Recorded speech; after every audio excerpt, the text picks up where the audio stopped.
maybe, possibly, when renowned Caitlin Clark hater of not only Caitlin Clark the player, but her fans as well, Elle Duncan left ESPN, we might, maybe, have been done with that shit show. We are not done with that shit show. We are not. And fans are none too happy. Don't blame you.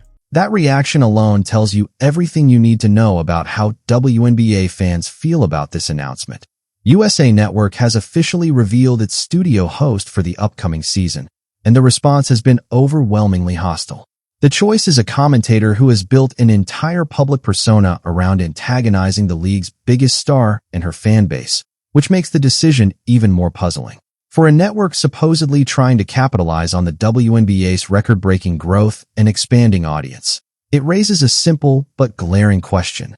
Why intentionally provoke and alienate the very fans driving that momentum? Clark. This woman should be banned from covering the WNBA, will refuse to watch at USA Network. Man, what a joke. Now we know they're not serious about basketball on this network. Great. Oh, great. Here we go with her bullshit again. She's biased against Caitlin Clark. No doubt about it. No one wants to hear that hateful clown.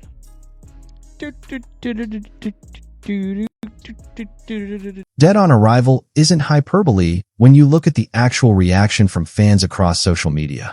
With USA Network set to broadcast at least 50 games in 2026 as part of the league's new media rights deal, this was a prime opportunity to capitalize on the unprecedented ratings and attention sparked by Caitlin Clark's rookie season. Instead, the network has tapped Elle Duncan to lead its studio coverage. The same Elle Duncan who exited ESPN amid controversy stemming from her repeated criticism of Clark and her supporters, turning what should have been a momentum-building move into a baffling and polarizing decision. I mean, you ever seen a group of athletes that, number one, you didn't know could make themselves look worse, but officially have? Not only that, but one issue where people were like, yeah, you ought to get paid a little bit more, and then flash forward 3 months, and people were like, oh, we are sick of y'all's asses. Sign this deal, and let's get... Here's the disconnect. The league and its broadcast partners are operating off two completely different playbooks. Adam Silver and the WNBA ownership group clearly understood the assignment, releasing the 2026 schedule early to deliberately build excitement and momentum. Fans instantly started circling marquee matchups. Paige Buchers versus Caitlin Clark, Angel Reese versus Caitlin Clark, the Golden State Valkyries debut games, and New York Liberty Championship rematches. And the strategy was smart because it didn't just hype the audience. It also quietly increased pressure on the players to finalize CBA negotiations while fan enthusiasm was peaking. The schedule is a key step as we prepare for the WNBA's 30th season. Allows teams, partners, broadcasters, fans to begin essential planning for the year ahead. The league views the league schedule as a necessary part of business operations and allow teams to start logistical planning and sell ticket packages. Also, to secure optimum arena dates, all the more crucial for teams who don't own their arenas. Well, and I said yesterday... But then you get broadcast decisions like this that completely undercut that momentum. The Sports Business Journal confirmed that Duncan will lead USA Network's studio coverage, and the announcement landed with a thud. Comment sections across multiple platforms all show the same pattern. Fans aren't just disappointed. They're openly saying they'll refuse to watch USA Network's coverage specifically because of this choice. For a network that just invested heavily in WNBA media rights, that kind of immediate and unified backlash should be setting off serious alarm bells.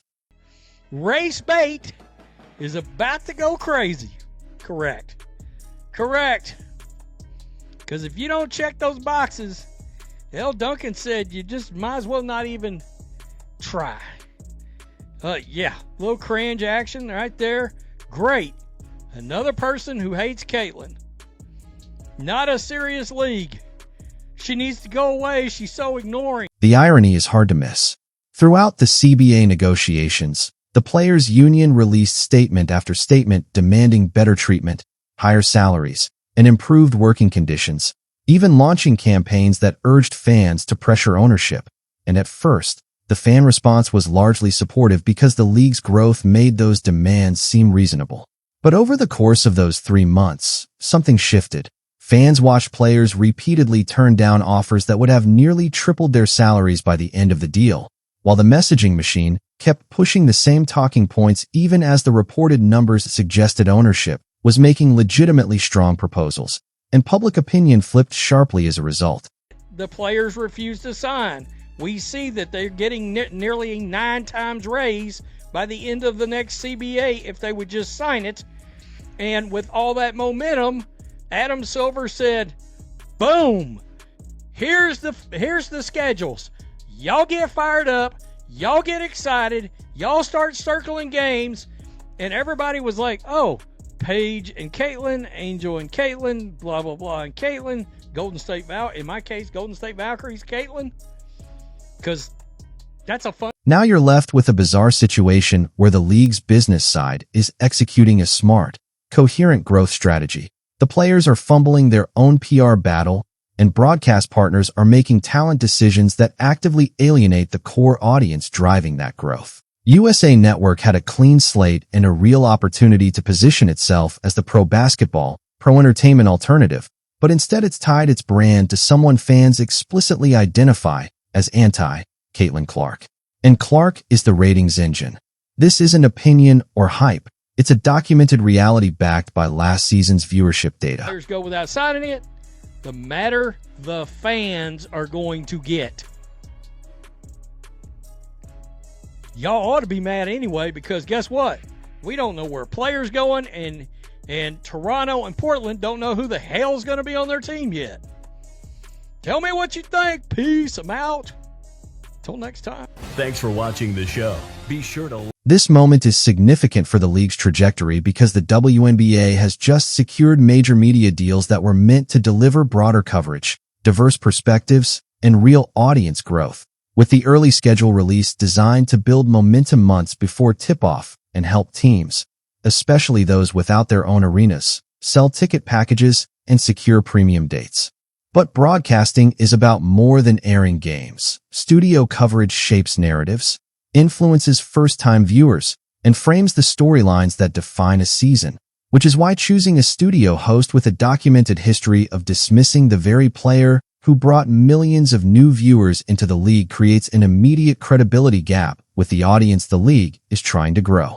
Fan reaction has been blunt, with many saying they'll bypass USA Network studio shows entirely in favor of YouTube creators and independent media, an alarming signal for a network that invested heavily in these rights and should be converting digital fans into traditional viewers, not pushing them away. This ties directly into the ongoing CBA fight. Higher salaries require higher revenue. Higher revenue requires audience growth, and audience growth depends on media coverage that resonates with the people actually watching. Instead of entering its 30th season as a celebration, with new teams in Toronto and Portland, expanded coverage, and rising investment, the league is facing unsigned players, peak fan frustration, and broadcast decisions that suggest last season's ratings surge went misunderstood. USA Network had a simple mandate: capitalize on momentum and hire talent that appeals to the existing audience. But by aligning with someone fans view as openly hostile to that base, the network is betting viewers will show up regardless of tone, a risky assumption in a media landscape overflowing with alternatives. When coverage feels obligatory rather than celebratory, fans will find somewhere else to spend.